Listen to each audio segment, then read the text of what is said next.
राधे राधे दोस्तों, अगर आपका भी यह सपना है कि आप यूपीएससी 2027 के लिए प्रिपरेशन करने वाले हैं, क्योंकि आपको इस चैनल पर मैंने पूछा था कि आप लोग यूपीएससी का एग्ज़ाम कब देंगे, तो बहुत सारे लोगों ने कहा है हम लोग 2027 में देंगे। तो इस वीडियो में आपको बताऊंगा कि 2000 यूपीएससी का जो है ना डेट्स, वह कितने इम्पोर्टेंट है, मतलब आप लोगों को कितना टाइम है और क्या क्या काम करना है, इन सभी के बारे में आपको इस वीडियो में बताया जाएगा। तो सबसे पहले मैं आपको बता दूं, जो यूपीएससी का डेट है प्रीलिम्स का, वह 23 मई 2027 है और जो मेंस होगा 20 अगस्त 2027 से होगा। इतना बात आपको समझ में आ गया होगा। तो हम बात करते हैं अब कुल समय कितना बचा, मतलब आपके पास अभी कितना टाइम बचा है। तो आपके पास अभी लगभग 11 महीने बचे हैं जो प्रीलिम्स के लिए है। अगर हम लोग मेंस के लिए बात करेंगे तो आप लोगों के लिए 14 महीने का समय है, आप लोग यूपीएससी का प्रिपरेशन कर सकते हैं। देन अगर आप भी आईएएस आईपीएस या आईएफएस जैसे सर्विस में जाना चाहते हैं या आप सिविल सर्विस में जाना चाहते हैं तो इस वीडियो को पूरा लास्ट तक देखिएगा। इस वीडियो में आपको पूरा भी डाउट नहीं बचेगा कि आप लोगों का टारगेट अगर आईएएस बनना है, आईपीएस बनना है, तो इस वीडियो को इसकी मत करिएगा भूल कर भी। इसमें पूरा प्लान मैं आपको बताया हूँ, आप लोगों को क्या क्या काम करना है। तो चलिए हम लोग अब यहाँ से चलते हैं आगे इस वीडियो की मेन पॉइंट पर। तो देखिए, सबसे पहले आप लोगों को जो यूपीएससी प्रिपरेशन है, इसका मैं आपको रोड मैप दे देता हूँ। ठीक, इसका रोड मैप आप लोगों का होगा, इस 1 सेकेंड। हाँ, तो देखिए अब अभी तो जून चल रहा है, मतलब अभी जून चल रहा है, जून से सितंबर तक, मतलब आप लोगों को फाउंडेशन बनाना है। फाउंडेशन में क्या करेंगे आप लोग, आपका फाउंडेशन में आप लोगों को बेस मजबूत करना होगा। आप बेस मजबूत कैसे करेंगे, तो हर एक टॉपर से या हर एक टीचर से ही बताते हैं कि आप लोगों का एनसीईआरटी होना चाहिए, आप लोग एनसीईआरटी पढ़ेंगे। लेकिन इसमें सबसे इम्पोर्टेंट एनसीईआरटी कौन है, तो आप लोग इस चैनल पर, मेरे चैनल पर जाकर वीडियो को देख लीजिएगा, मोस्ट इम्पॉर्टेंट एनसीईआरटी कौन सी है। देन इसके बाद आप लोगों को मतलब जो एडवांस लेवल का बुक होता है, इसको पढ़ना होगा। देन आप लोगों को डेली न्यूज़पेपर पर ध्यान देना होगा और जो मंथली करंट अफेयर है, इसको भी ध्यान में देना होगा। और मेन इंपॉर्टेंट सब्जेक्ट जो है ऑप्शनल का है, क्योंकि ऑप्शनल से आप लोगों का 250 मतलब आप लोगों को एक ही सब्जेक्ट से 500 अंक मिलता है। तो इस पर आप लोग बहुत अच्छे से ध्यान दीजिएगा।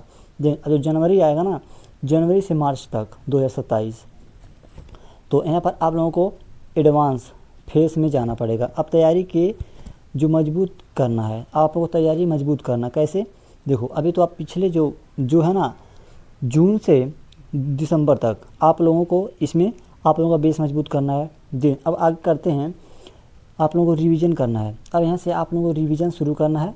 जो पीवाईक्यू है, इसको एनालाइज करना होगा। वीकली जो मॉक टेस्ट है आप लोगों को देना होगा। डेली आंसर राइटिंग करना होगा। अगर आप चाहते हैं कि हम लोग पढ़ते हैं लेकिन जो टेस्ट है वहाँ कहाँ दें, तो आप इस चैनल पर विजिट करिएगा। इस चैनल पर आप लोगों को सभी कुछ अब मिलेगा बिल्कुल फ्री में। तो इस चैनल पर करंट अफेयर भी अब आएगा। देन आप लोगों को पीवाईक्यू एनालाइज भी आएगा और आप लोगों का टेस्ट भी इसी चैनल पर अब लिया जाएगा। तो दिन अब आता है मोस्ट इम्पॉर्टेंट, जो कि अप्रैल 2027 से अप्रैल मार्च मई 2 महीने आप लोगों का अब वहाँ से प्रीलिम्स पर फोकस करना है। अब सिर्फ रिवीजन एंड प्रैक्टिस पर नहीं जाना है। आप लोगों को कोई नई किताब नहीं पढ़नी है। अब यहाँ से सिर्फ रिवीजन करना है, मॉक टेस्ट देना है, पीवाईक्यू सोल्व करना है और करंट अफेयर पर सबसे ज़्यादा ध्यान देना होगा आप लोगों को, पीवाईक्यू और मॉक टेस्ट पर। ये आप लोगों का मोस्ट इम्पोर्टेंट हो जाता है।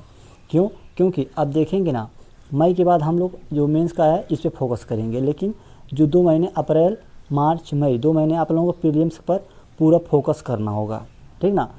तो अब प्रीलिम्स के बाद पूरा फोकस मेंस पर होगा। आप लोगों का प्रीलिम्स क्वालिफाई हो गया तो आप लोग मेंस के ऊपर अब पढ़ना शुरू कर दीजिए। आंसर राइटिंग मेंस के लिए सबसे ज़रूरी है, आंसर राइटिंग और ऐसे प्रैक्टिस, मतलब निबंध लिखने को आपको दिया जाता है।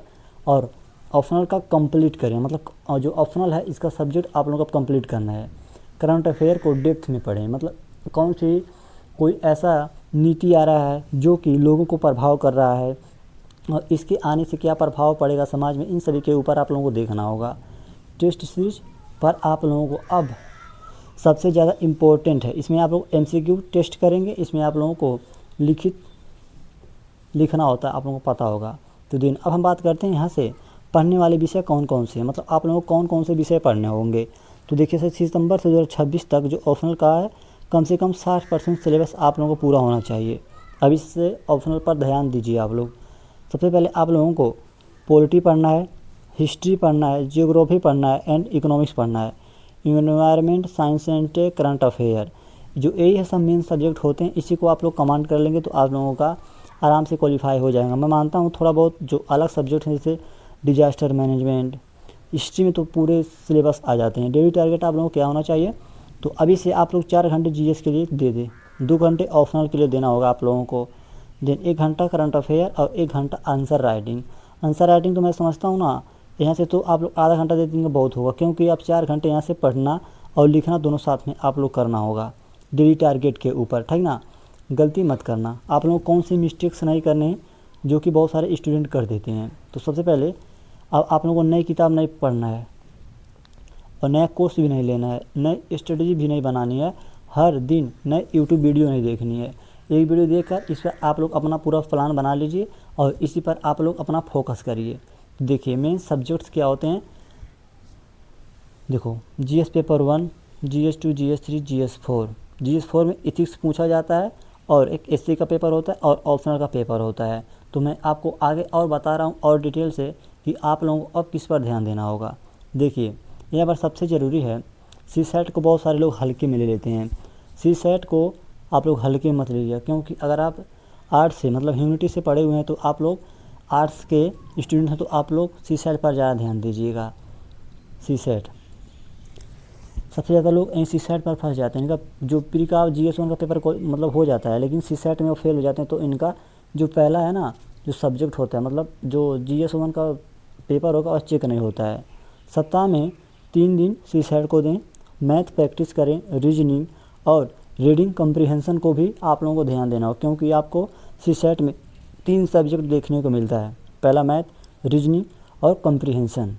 और मेंस की तैयारी कब शुरू करें, तो सबसे पहले आप लोग क्या गलती कर देते हैं, पहले प्री निकल देंगे फिर मेंस की देखेंगे। मतलब आप लोगों को प्री के साथ ही मेंस की तैयारी करना है। ऐसा नहीं करना कि आप लोगों को जब मेरा प्री हो जाएगा तब मेंस की तैयारी करूंगा, तो ये सबसे बड़ी गलती आप लोगों को हो जाता है। क्योंकि प्रीलिम्स और मेंस के बीच लगभग 90 दिनों का समय है, मतलब 90 दिनों का समय आपको मिलता है प्री और मेंस के बीच में। 90 दिनों में आप लोग मेंस के लिए तैयारी नहीं कर सकते, इसलिए अभी से आंसर राइटिंग करें, अभी से ऐसे प्रैक्टिस करें और अभी से ऑप्शनल पर काम करें आज से ही। और अभी से एक निश्चय करिए और कमेंट बॉक्स में लिखिए आई एम रेडी, ठीक।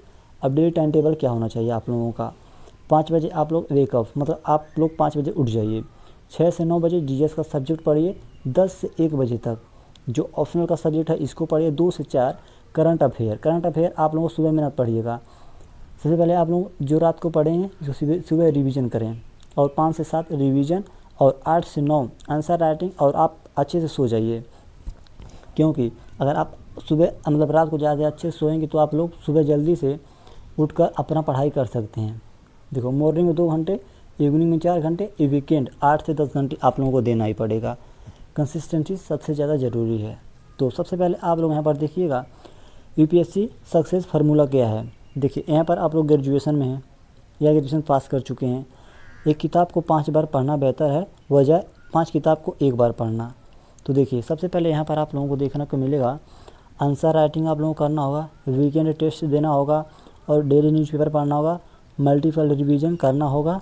देन यहाँ पर लिमिटेड रिसोर्सेज और ऑप्शनल प्रिपरेशन को आप लोगों को बहुत अच्छे से करना होगा। तो यहाँ पर आप लोग इस प्लान का स्क्रीनशॉट लेकर अपने डेस्क के आगे लगा सकते हैं जहाँ पर आप पढ़ते हैं। देखिए जून, जुलाई, अगस्त, सितंबर, अक्टूबर, नवंबर, दिसंबर, यहाँ पर आप लोगों को क्या क्या करना है यहाँ पर आपको सब कुछ बता दिया गया। तो आप लोग इसको स्क्रीनशॉट ले लीजिएगा। देखिए सबसे पहले पॉलिटिकल एनसीईआरटी, ठीक, एनसीईआरटी पढ़ना है, फिर एशियंट हिस्ट्री, जियोग्राफी और न्यूज़पेपर स्टार्ट करना है जून से ही, और ऑप्शनल स्टार्ट जून से ही करना है। तो इसमें आप लोग सबसे पहले जून में पॉलिटी देखेंगे, NCERT, ancient history, geography, newspaper और ऑप्शनल स्टार्ट कर देना है। जुलाई में जाएंगे आप लोग polity, medieval history, geography, environment, monthly notes, आप लोगों को इस पर ध्यान देना होगा। तो इस प्लान को आप लोग स्क्रीनशॉट लेकर आगे लगा लीजिएगा। तो हम बात करते हैं अगले पॉइंट पर। तो इस वीडियो से आपको कुछ भी अगर हेल्प मिला हो तो आप लोग इस वीडियो को लाइक करिएगा, चैनल को सब्सक्राइब करिएगा। तो यहाँ पर एक कोड लिखा है सपने वो नहीं जो नींद में आते हैं, सपने वो हैं जो आपको सोने नहीं देते। इसी के साथ इस वीडियो की समाप्ति करते हैं। देखिए ये प्लान जो है ना आप लोगों के लिए बनाया गया है, तो आप लोग 2026 में क्या काम करना है और 2027 में क्या काम करना है, इन सभी को आप लोग देख लीजिए अच्छे से। मेरा मकसद था आप लोगों को सही से समझाना और आप लोगों के लिए एक अच्छा प्लान बनाकर लाया था जो कि आपके लिए बहुत इम्पोर्टेंट होगा। तो आशा है आपको ये समझ में आ गया होगा। तो चलिए मिलते हैं अगली वीडियो में, तब तक के लिए राधे राधे, नमस्कार।